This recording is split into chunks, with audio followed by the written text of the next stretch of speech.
क्या अखिलेश यादव और समाजवादी पार्टी और कांग्रेस के बीच सब कुछ सही चल रहा है? जी हां, ये बड़ा सवाल है, क्योंकि सीट शेयरिंग को लेकर माना जा रहा है कि रस्साकसी चल रही है।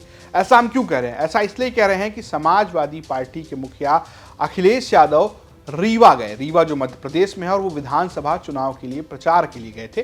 दरअसल सिरमौर विधानसभा सीट पर उन्होंने प्रचार किया, जहां पर पिछली बार समाजवादी पार्टी ने अच्छा प्रदर्शन किया था, और माना यह जा रहा है कि ये कहीं ना कहीं एक तरीके से कांग्रेस को दिखाने की कोशिश है। ना सिर्फ सिरमौर बल्कि समाजवादी पार्टी ने 7 सीटों पर अपने प्रत्याशी भी घोषित किए हुए हैं, और वो मांग भी कर रही है कांग्रेस से। जो सूत्रों की माने तो 7 सीटों का दावा है कि उस पर समाजवादी पार्टी को लड़ने दिया जाए इंडिया गठबंधन के तहत।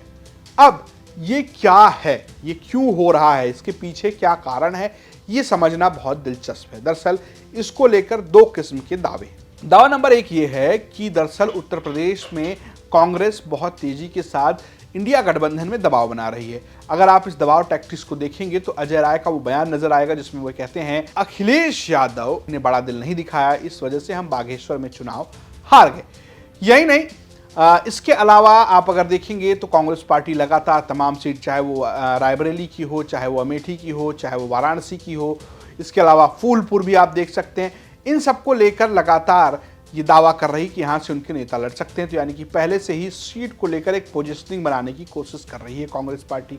तो कांग्रेस पार्टी को ज़्यादा सीट न देना पड़े, इसलिए अखिलेश यादव ने दूसरे मोर्चों पर भी एक तरीके से अपनी तैनाती कर दी है। उन्होंने मध्य प्रदेश में अपने पार्टी के उम्मीदवार उतार दिए हैं और प्रचार के लिए जा रहे हैं, और दूसरी ओर ये माना जा रहा है कि छत्तीसगढ़ में भी वो ऐसा कर सकते हैं, और इसका नुकसान कांग्रेस पार्टी को हो सकता है। ऐसा हम यूं कह रहे हैं क्योंकि पिछली बार गुड़ विधानसभा जो विंध्य क्षेत्र में आती है, रीवा में आती है, जहां पर वो प्रचार के लिए गए थे, वहां पर समाजवादी पार्टी के उम्मीदवार ने 25,000 वोट हासिल किए थे, और यहां पर नुकसान जो है वो सीधा सीधा कांग्रेस को हुआ था। कांग्रेस 5,000 वोटों से सीट हार गई थी।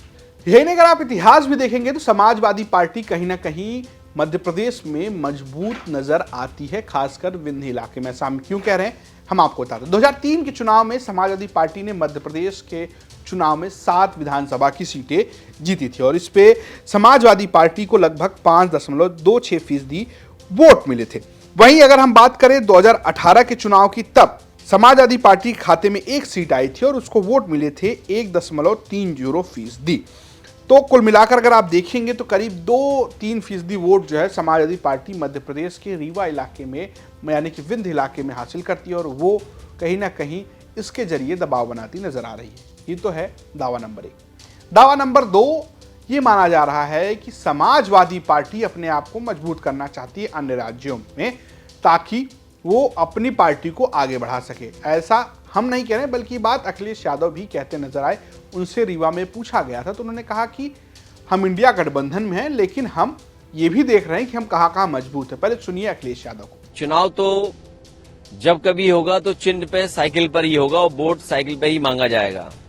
जो इंडिया गठबंधन है, हम इस कार्यक्रमों के साथ साथ अपना एसेस भी कर रहे हैं कि आखिरकार हमारी पार्टी कहां मजबूती से लड़ेगी, और मजबूती से लड़ने के लिए अपनी पार्टी के कार्यकर्ता, नेताओं, संगठन से भी बात करने आया हूं, और उनकी राय लेकर के आने वाले समय में इंडिया गठबंधन में किस तरीके से आगे बढ़ें, उस पर भी विचार करेंगे।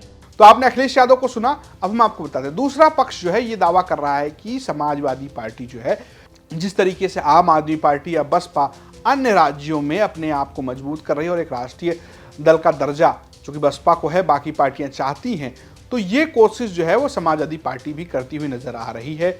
और यही वजह है कि ये लगातार दावा किया जा रहा है कि जो इंडिया गठबंधन है वो एक तरीके से पूरे लोकसभा चुनाव के लिए, जबकि विधानसभा के चुनाव में ये पार्टियां अलग अलग लड़ती हुई नजर आएंगी।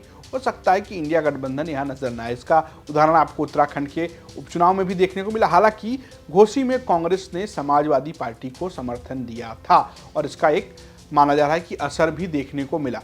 तो ऐसे में क्या ये एक तरीके से बार्गेनिंग टैक्टिस है, या फिर ये सिर्फ अपनी पार्टी को आगे बढ़ाने वाली बात है? ये बहुत देखना, इसको समझना बहुत दिलचस्प है। माना ये भी जा रहा है कि हो सकता है कि एक आध लोकसभा सीट भी मध्य प्रदेश में समाजवादी पार्टी मांगती हुई नजर आए इंडिया गठबंधन के तहत।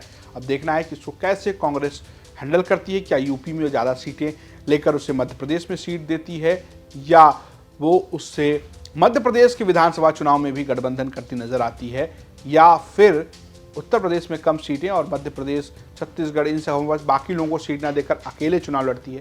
ये सारे सवालों के जो जवाब हैं वो कहीं ना कहीं भविष्य में देखने को मिलेंगे। तो क्या लगता है आपको कि अखिलेश यादव और कांग्रेस का जो गठबंधन है वो स्मूथ चलता रहेगा या इसमें कुछ पेंच है?